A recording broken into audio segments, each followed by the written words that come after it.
welcome to ALPA's Presidential Citation Awards Luncheon. Over the next few minutes, we'll honor 4 of our pilots for their work in aviation jump seat, pilot assistance, aviation security, and aviation safety. The honorees recognized this afternoon will join a cadre of professional airline pilots who reflect the very highest caliber of excellence in our profession and our industry. Truly, they are among the finest examples of the spirit of volunteerism and service to the profession as well as air transportation. Now I would like to introduce ALPA's National Safety Coordinator and First Vice President, Captain Wendy Morse. Wendy oversees our air safety organization and has led the group that has planned this remarkable event. Wendy, please stand and be recognized.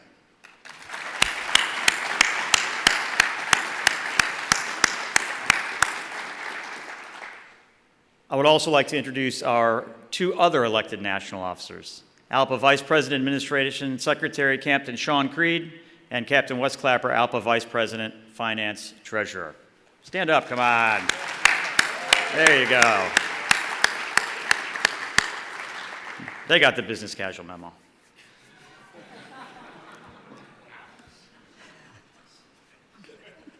Together, we are all helping make certain that North America remains the gold standard of aviation safety and security.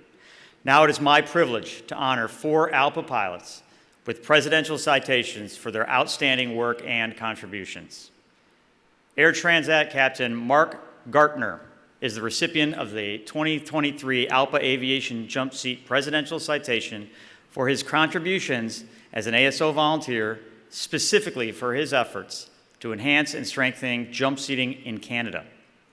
He has served as the ALPA Canada Jump Seat Director and is a foundational ALPA Service Training and Jump Seat Expert Training Instructor.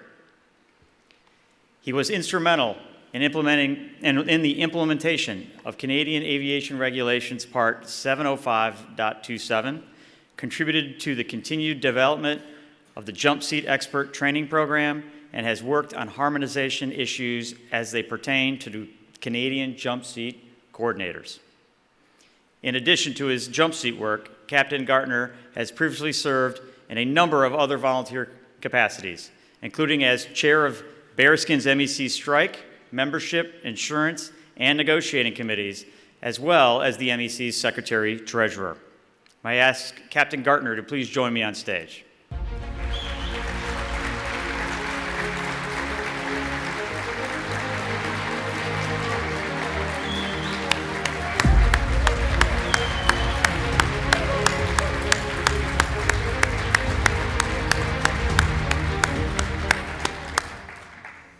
It is my honor to recognize Air Transat Captain Mark Gartner with the 2023 Presidential Citation Award for his outstanding contributions to advancing aviation jump seat.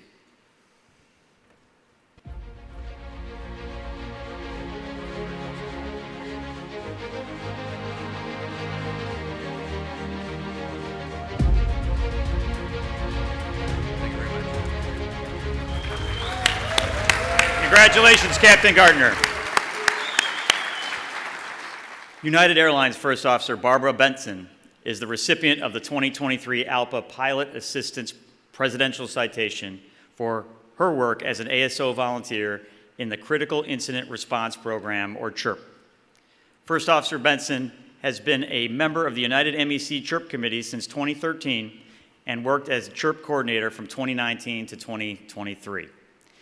She has been a committed CHIRP volunteer and an anchor for the United MEC CHIRP team, taking countless calls for critical and other stress-related incidents. She has been known to take on multiple calls at once and has demonstrated her commitment by stepping up to support her fellow pilots when others have been unable to volunteer.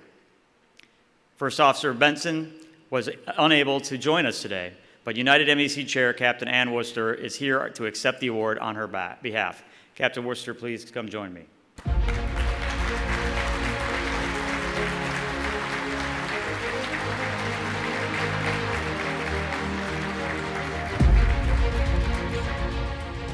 It is my honor to recognize United Airlines First Officer Barbara Benson with the 2023 Presidential Citation Award for her outstanding contributions to advance pilot assistance at ALPA. You're welcome.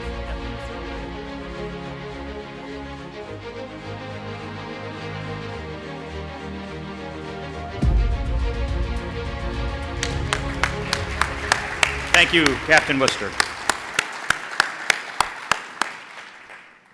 Frontier Airlines Captain Ed Escobar is the recipient of a 2023 ALPA Aviation Security Presidential Citation for his important contributions to aviation security. Captain Escobar has served as the Frontier MEC Security Committee Chair since 2022. Through his engagement and networking at ALPA Security Council, he has demonstrated a unique ability to better identify threats to civil aviation. Specific threats that Captain Escobar has brought to the attention of his colleagues on the Safety Council underscore the importance of collaboration as well as developing and maintaining contacts within the aviation security sphere. Captain Escobar was unable to join us today, but Frontier Central Air Safety Chair Captain Jonathan Wakefield is here to accept the award on his behalf. Captain Wakefield, please join me on stage.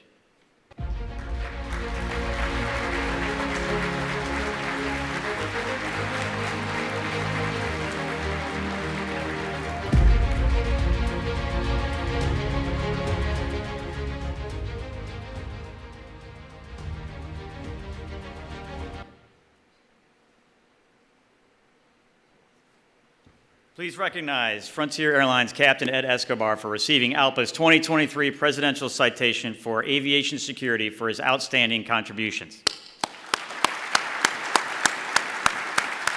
Thank you.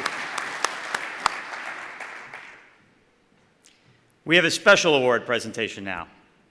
Can I ask FBI Special Agent David Rodsky to come to the stage?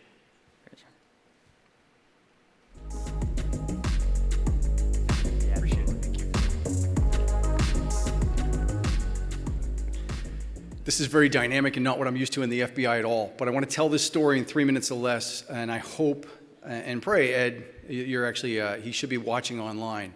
If not, this is a flop. But regardless, the story of what happened, what Ed Escobar actually did, and this goes to all of you in this room because we in the FBI need you all, especially for aviation security. On a personal level, I don't think the FBI or anybody in the government, no matter what agency, pays enough attention to security until after something happens. Here's the story. So for those of you who remember, I was on a panel. I was here last year, here being Chicago for the ALPA conference, and I met a lot of you then. I give my life to aviation as an FBI agent. I'm an ALA, airport liaison agent, and I met Ed Escobar last year. He got my card. That's the end of the story. Until December. What happened in December is Ed called me from the cockpit and said, Dave, this is Ed Escobar. I had no idea who he was at the time. So what do you got? He said, I'm on the ground in Denver. I've got an FBI agent on board my plane, and I don't think he's real. I said, well, give me the name. He gives me the name. We have a lookup function, as you all probably do. I looked him up. Doesn't exist. I said, you sure he's FBI? Could be ATF, could be HSI. A lot of people miss the credentials.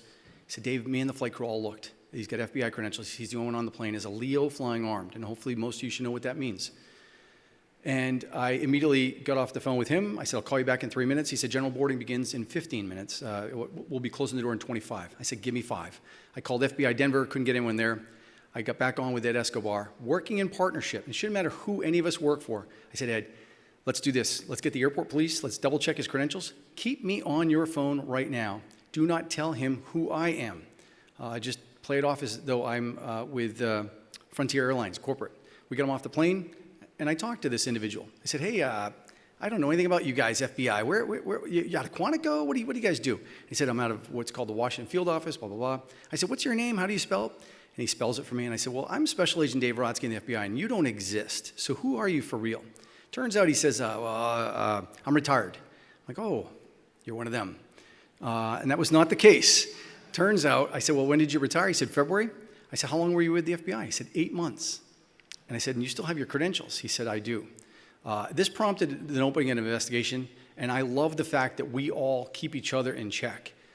We summarily opened up a significant investigation as a result of this, and it's still ongoing. I don't want to say too much about it. But what I do want to say is we can't do our job without any of you in this room. And this is a great example. Ed called me from Denver. The funniest story of the whole story is when the police showed up, Ed handed the phone to them, and they said, hey, FBI, Dave, where are you at? What gate? I said, I'm in Baltimore. And I remember the officer saying, what the are you doing in Baltimore? Why'd you call Baltimore, Ed? But this is the partnerships that we have. We need you, you need us. Why am I here? Not only do I have a letter for Ed's leadership, his senior executive vice president, but also I've got a certificate of exceptional service in the public interest for national security, personally signed by FBI Director Christopher Wray. And I really am sorry, Ed, I'm hoping you're watching right now. This is for you. You're actually doing, Ed, more work right now than any of us should do. You're taking care of your mom and dad, which is much more important. But we, on behalf of the FBI, we appreciate you, and I'm sorry I went too long. No, you're good. You get a picture with them. You got it. You got it. Yeah.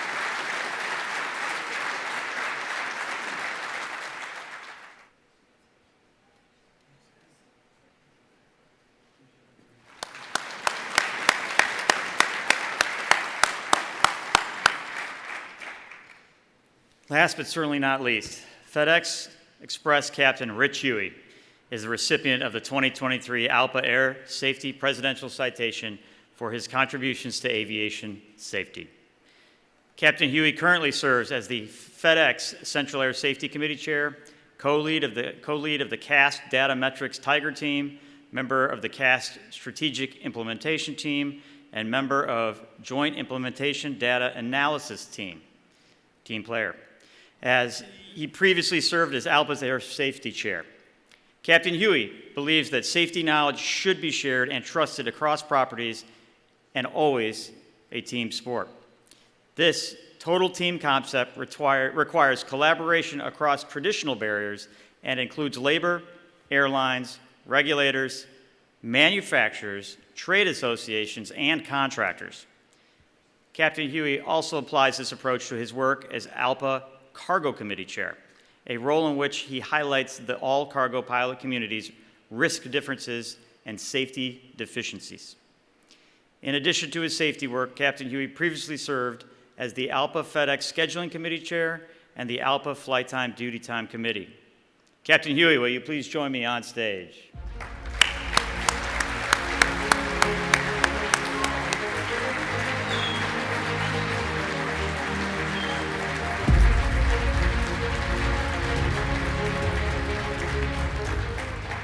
I'm very pleased to recognize FedEx Express Captain Rich Huey with ALPA's 2023 Presidential Citation for Aviation Safety for his outstanding contributions. Thank you,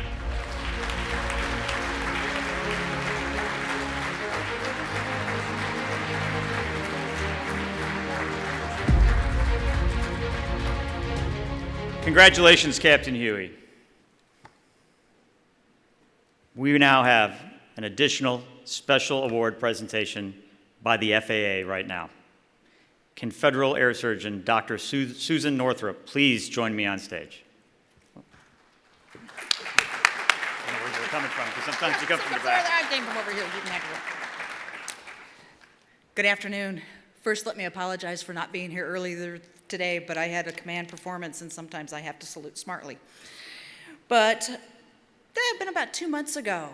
Quay Schneider, who is well known to many of you in the audience, asked me if I would present the Wright Brothers Award to him at this conference.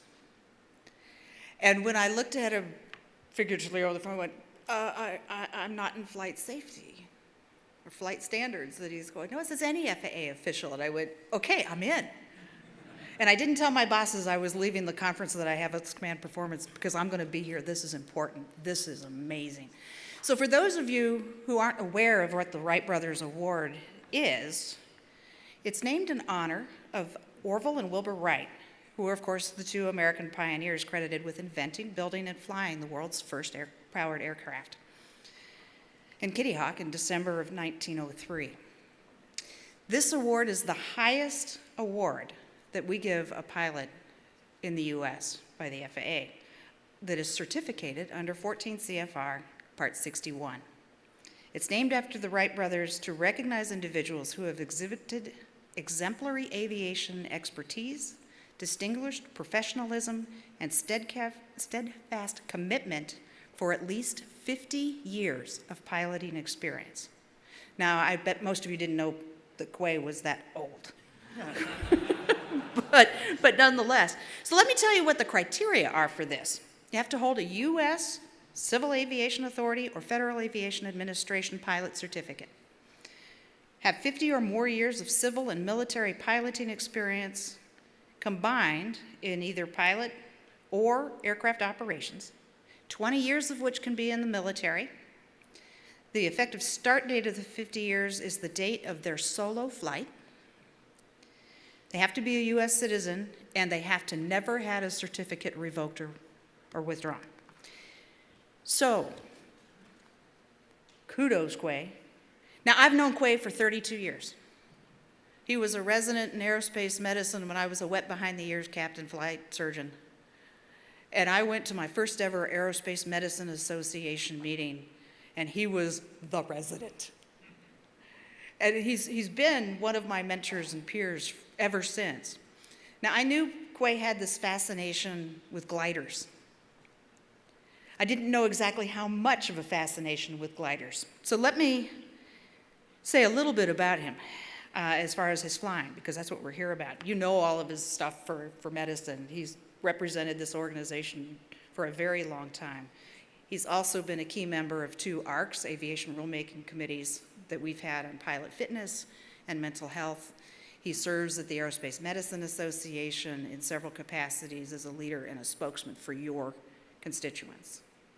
Lots of really good work Quay has done over the years. But like I said, we're here about his piloting experience. Quay went to the Air Force Academy and became part of the soaring program, soloing on July 11th, 1974. He proceeded through that program and became an instructor. And when he graduated from the academy, he went to Duke, yeah, that's right, Duke University, and proceeded to become a physician. While he was a doctor, he continued to instruct in gliders and got his airplane single-engine land certificate, so he did the fixed-powered stuff too. Continued to do that, became a flight surgeon much like I did through medical school, actually, and then got his internship and went to work at Andrews Air Force Base. He has supported C-9s, C-141s, OV-10s, UH-1s, UH-60s, T-41s, lots of different ones. In 1985, he went back to the academy as a flight surgeon, and I don't think there's anybody else that was a flight surgeon at the academy who proceeded to continue to teach. So he taught gliders. He taught people how to do acrobatics in gliders. He became a military parachutist while there. But one of the even cooler things is he became an FAA designated pilot examiner. And that is really rare. So you have somebody that's in charge of your aeromedical program here at ALPA that is one of you as a pilot. And he's served the FAA for a long time.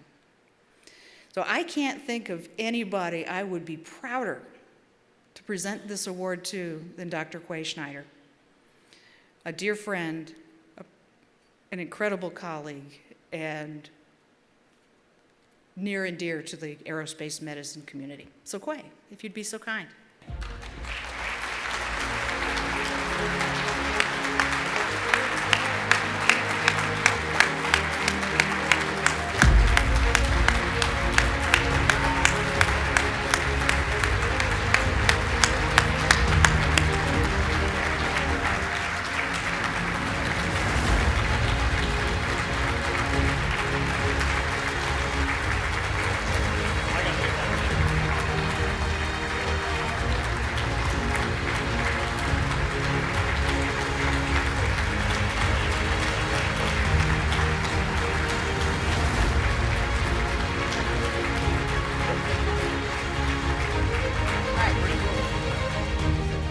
Yes, please, go ahead. I wasn't quite prepared to do it, but I want to thank the people who have really helped me, first in the military, that gave me the insight, the discipline to be a conscientious pilot, to be a good one. The folks from ALPA, I've learned so much in my 30 years with ALPA from the Air Safety Organization, and not only learned, but admired all the work that people are doing. I'll probably get choked up, but I want to recognize my wife, who, Beth, is sitting here. She's encouraged me to go fly every weekend, the long cross countries, when other spouses were telling their husband to be home. Perhaps there was something different, but she encouraged me to, to get out and go fly every opportunity for the 48 years we've been together. But also, how many spouses would buy their husband their first aircraft for their 50th birthday? And that's what Beth did for me, so thank you very much. That's for you. And thank you all for all you do. I really, really, truly respect the great work you do to make aviation safer, but most importantly, to make the lives of our pilots better for each of them. So thank you.